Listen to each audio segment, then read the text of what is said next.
Hello, welcome to my Quicksilver review. I just finished this book and it's on Kindle Unlimited. I listened to it and I also read some of it. The only thing I don't like about Kindle Unlimited is there's so much to love, but if it's a 5-star, then you get the book, but you buy the book and then you have to go back and find your favorite quotes and lines from the book and highlight it. But that's not even really a complaint. This was a 5-star read for me.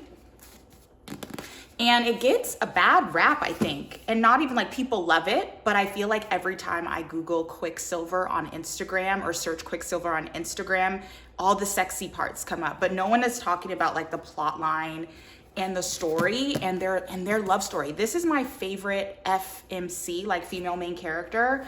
I just really identified with her really well, not her tortured past, but I feel like a lot of the FMCs, when they find out they're important, they just start acting really important. And especially when they're human in Fae and in a Fae territory where they have magical powers and they're so much stronger than you, they just put on this air. And I feel like she didn't do that. She's very important. And she never did that, not even once. She did towards the end be what's going on, demanding.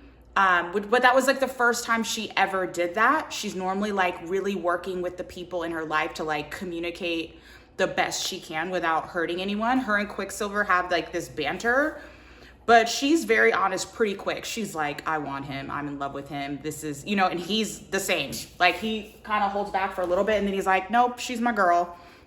So I really liked that about them. Anyways, this plot line is so good. So there's this girl named Saeris Fane, and she lives in this really hot part of the earth where there's a water ration, and you can only have, I think it's 16 ounces of water a day. And the people are living in the worst conditions. The parts of the movie where you're where it's scary, where it's women can't do this or they'll be harmed, and there's guards for this evil queen. Basically, she's a human, but she's living 1,000 years, and I'm just how is that working? And then they get to how that works. I'm oh, that makes sense. So she's been stealing since childhood, and she steals something. Somehow her brother gets it. I don't remember exactly what happened there, but I think maybe she gave it to her brother. She said she gave it to her brother, but I don't know if that's true, if her brother just took it or whatever. Anyway, so the guards are coming for him, and stealing is they just kill you dead in the street. So she fights them because she's trained, and she gets taken to the palace, and the queen is torturous. So she's oh, so how did you do that? She lies. She hits her hard, and she's oh God. The queen enjoys torturing people. And the third word is the poorest, and so there's all these other things going on with that. You find out later on in the story. Anyways, so all of a sudden this portal opens up, and that's the Quicksilver. So the portal opens up, she gets taken to Fae world, and she's oh my gosh, you guys are make-believe. This is history. She's this can't be real. So the Quicksilver is used for that. It's used for portal. It's used to increase armor. It's just. And then you find out what the Quicksilver's source is towards the end, because as we're reading the book, it's it sounds like the Quicksilver, as it talks to her, it repeats itself, us. And then you find out why it's actually blurry or crossing dimensions, so it sounds a certain way, but then towards the end it gets really clear.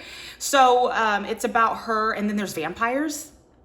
But the way they describe the vampires is it makes sense because usually Fae in stories have certain type of canines. So it makes sense that this was the shift and all of that. But I can understand how if you're reading the book, you're oh, okay, so there's Fae and now there's vampires, and what it just sounds so outlandish, but the way they wrap it up in the book sounds cool and it makes sense.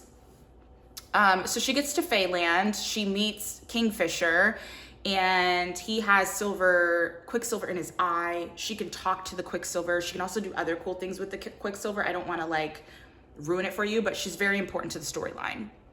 And towards the end, it was a little bit too important, but I mean, that's how fantasy books go. You have a purpose and there's a plan for you, and you are this great being.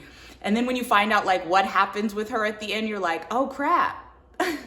How does that work out? So I'm really excited for the next book. Anyways, her and Kingfisher fall in love. Kingfisher has a really good friend.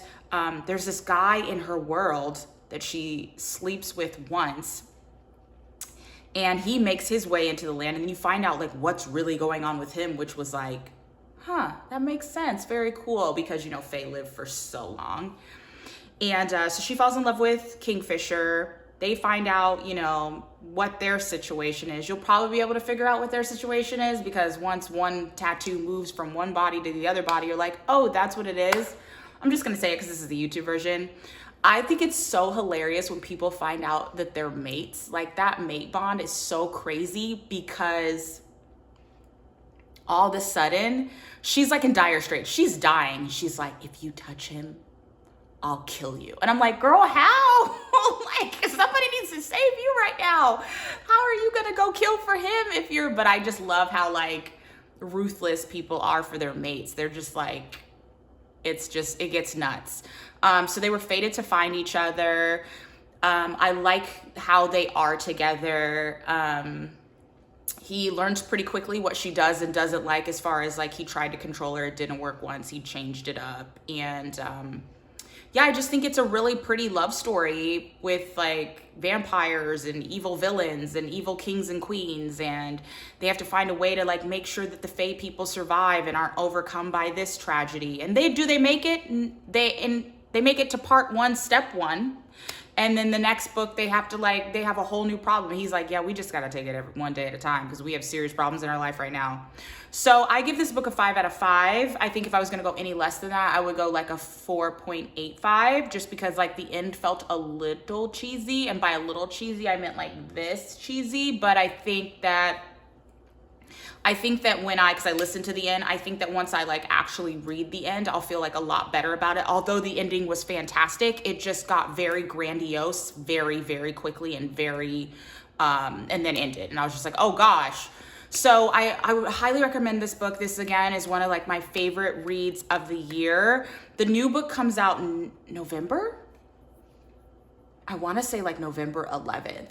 So if this is on your shelf, on your TBR, go ahead and get that read before November, because you will absolutely love it and want to be in the next book when it comes out immediately. You'll want to be in it right away, because I know I might even pre-order it. I don't know. We'll see.